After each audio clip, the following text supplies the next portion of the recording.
Ten.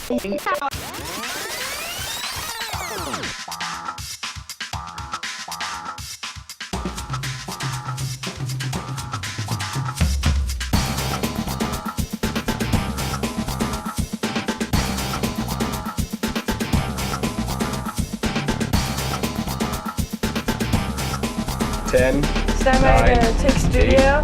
7, 6. Start my timer 1, mics 1 and 2. 3, 2, 1. Good afternoon and welcome to another episode of MCTV. I'm Tim Evans.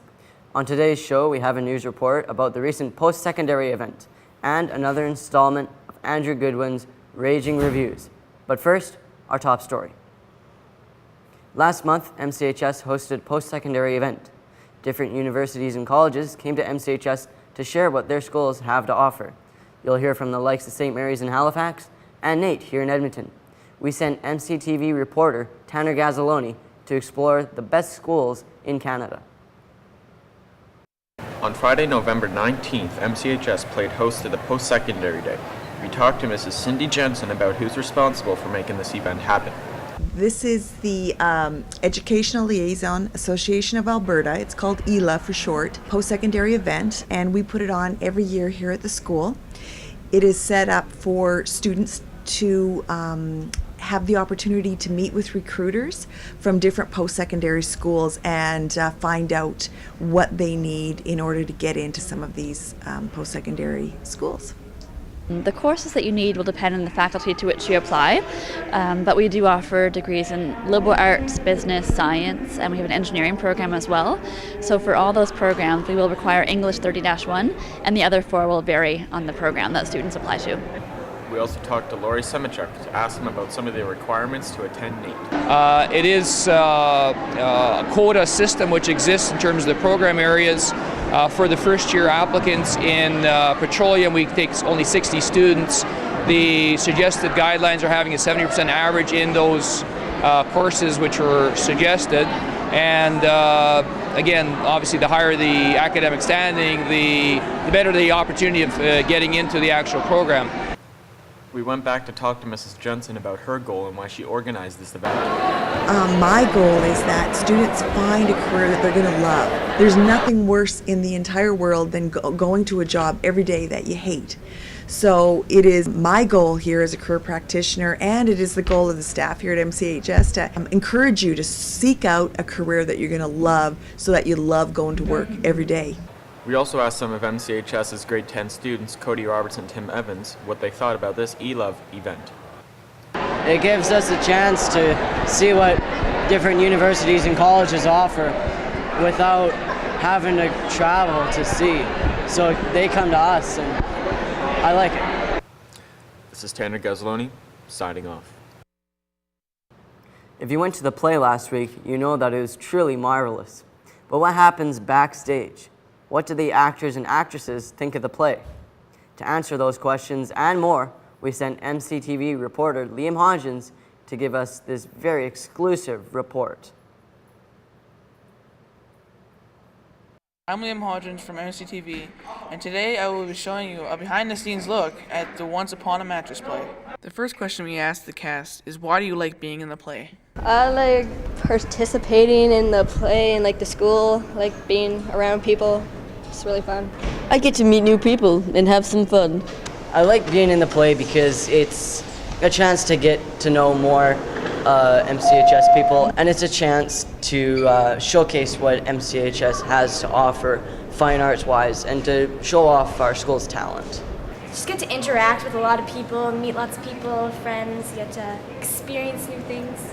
I enjoy being in the play because I get to meet people who have the same hobby as me. I think meeting new people and all that, and just having something to do in my free time. The next question we asked the cast is how the rehearsals have been going. The rehearsals have been really good, but kind of long, but we need it. Rehearsals have been pretty fun, exciting, lots to do. Rehearsals have been good. They've been ranging from 5 till 6. They've been going good. We've had our ups and downs, of course, but other than that, rehearsals are going excellent. Everybody's just nailing those lines, And there's a few hiccups, but that's to be expected of a play this nature. They're pretty good. Let's get some one-on-one time with the director and some scenes that are just few people, and then the big full-out cast scenes. So fun. They started off a little rough with everybody getting used to their characters and all that, but they kind of smoothed out, and now it's just working on the scenes and all that, and now we're just finishing it all off.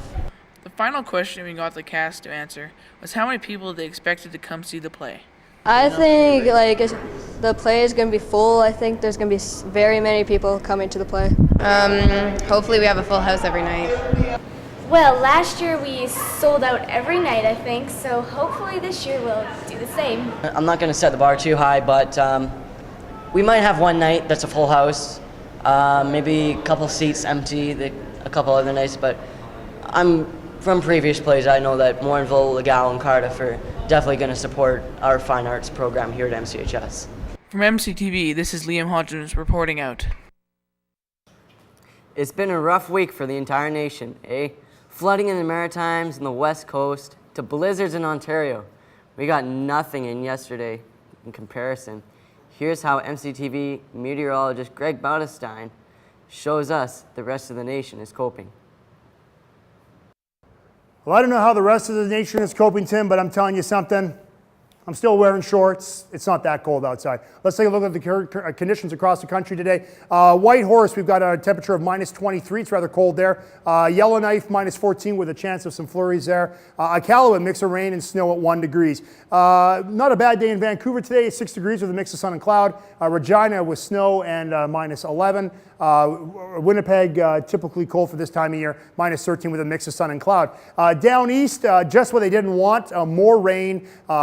I guess with all the flooding that's going on down there, that's the last thing they need. But it's going to be raining in St. John's today at 8 degrees and a mix of rain and snow in Halifax at 3. Let's take a look at our current conditions across the province. In Alberta today, pretty much snow is on the minds of a lot of people. Mix of flurries all across the north, high level minus 18, Grand Prairie minus 20.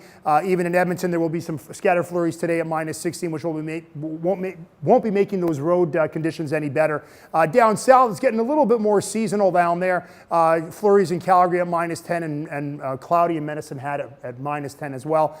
The place in the province today is probably going to be Banff. That'll be the best place in the province, it looks like, with a nice balmy minus 6. Let's take a look at our current conditions in Morinville. Current conditions in Morinville right now, we got minus 16 degrees. I can't see my graphic anymore, but I know it's there. Relative humidity is 71%. The sunrise this morning was at 8:45 a.m. and the sunset will be today at 4:14. Let's take a look at our seven-day forecast.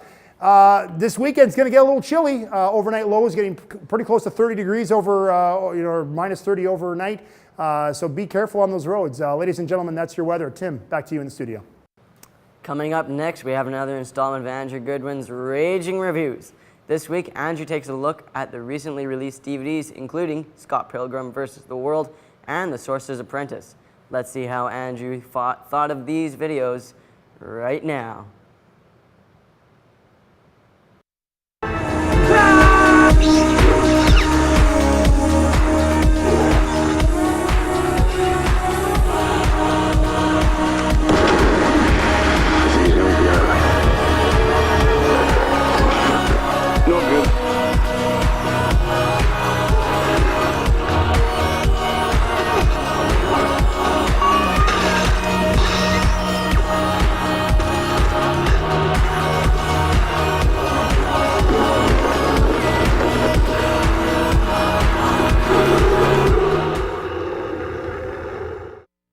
Hello, today on Raging Reviews we have Scott Pilgrim vs. the World, and we're also going to do Sorcerer's Apprentice made by Walt Disney.